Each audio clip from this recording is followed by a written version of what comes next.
Ang taong may pangarap kailanman ay hinding-hindi bibitaw sa kanyang ipinaglalaban. Sa halip unti-unti nitong sinusungkit ang lahat upang makamit ang kanyang mga mithiin. Sa videong ito ay kikilalanin natin ang isang manlalaro sa NBA na hindi inalintana ang lahat ng mga hadlang at mga pagsubok upang makamit ang kanyang hangarin. Ito ang kwento ni Devin Vassell. Ang videong ito ay nirequest sa akin ni ka-teammate Sunny Plaza at ni ka-teammate Pim Relatives. Shoutout din sa inyo mga ka-teammate. Si Devin Vassell ay ipinanganak sa Lawrenceville, Georgia sa Estados Unidos ng Amerika noong August 23, 2000. Si Vassell ay may napaka-supportive na mga magulang. Pagtungtong pa lamang nito ng 1 taong gulang ay binilhan na ito agad ng Little Tikes basketball hoop sa kabila ng katotohanang hindi pa ito nakakapaglakad at wala pang muwang. Banggit nga ng kanyang ina na si Cynthia na nakita ng kanyang ama na si Andrew na balang araw ay magiging basketball player ito gaya niya way back nung college days.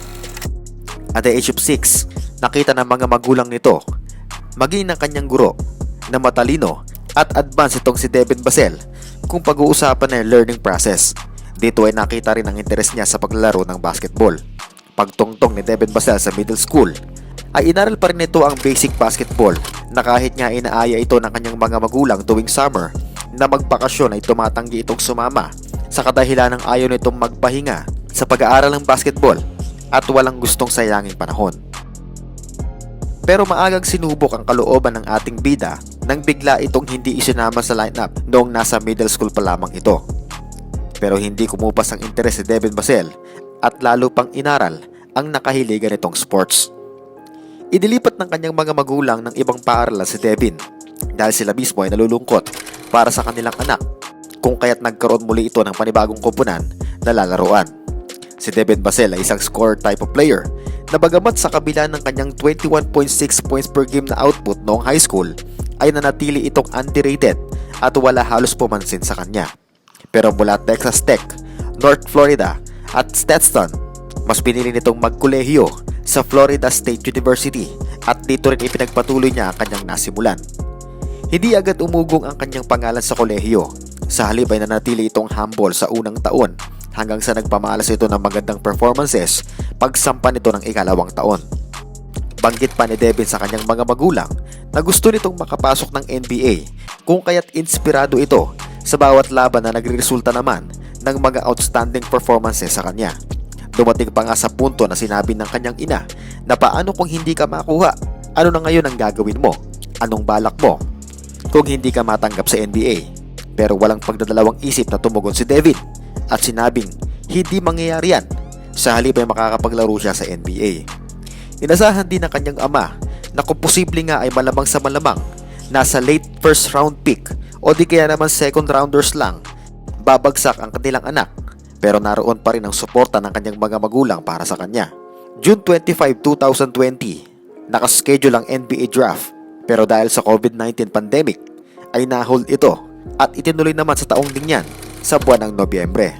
Laking gulat ng kanyang mga magulang na tinawag ito ng San Antonio Spurs as round 1, 11th overall pick.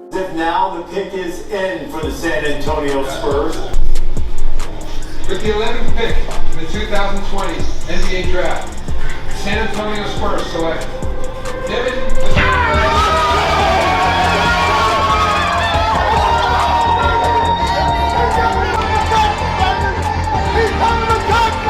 Nagtinginan ang mag-asawa at hindi makapaniwala sa kanilang narinig at nasaksihan.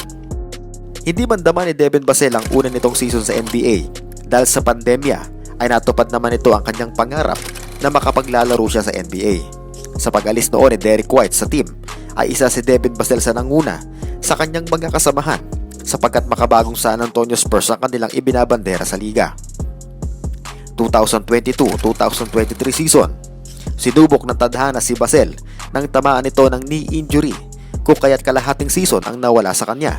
Nagkaganoon man ang sitwasyon kay Vassell pero hindi ito tumigil sa pag-iensayo at ni minsan hindi sumagi sa kanyang isipan na huminto. Sa halip ay nagpatuloy ito sa pagsuporta sa kanyang mga kasama.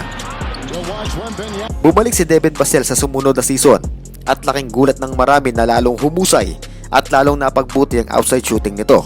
Tangi dyan, Mula sa 5.5 points per game ay inakyat nito ang kanyang output to 18.7 points per game.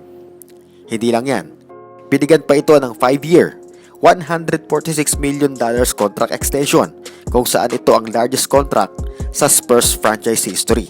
Hindi naman ito binigo si Coach Pop at ang mga fans dahil sa pinapakita nitong dedikasyon at leadership sa Spurs. Si Devin Vassell ang huwaran sa kung paano nito pinaghandaan ng kanyang hinaharap na walang pag-aalinlangan at hindi tumigil para makamit ang kanyang mga pangarap. Shoutout sa iyo ka-teammate Kickstart PH, kay ka-teammate Duke Fulares, shoutout sa iyo ka-teammate Pim Relatives, at shoutout sa iyo ka-teammate Jade Perry. Maraming salamat sa pagsuporta sa aking channel.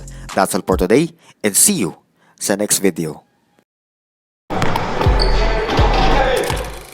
Elbow, that chicken wing they call it.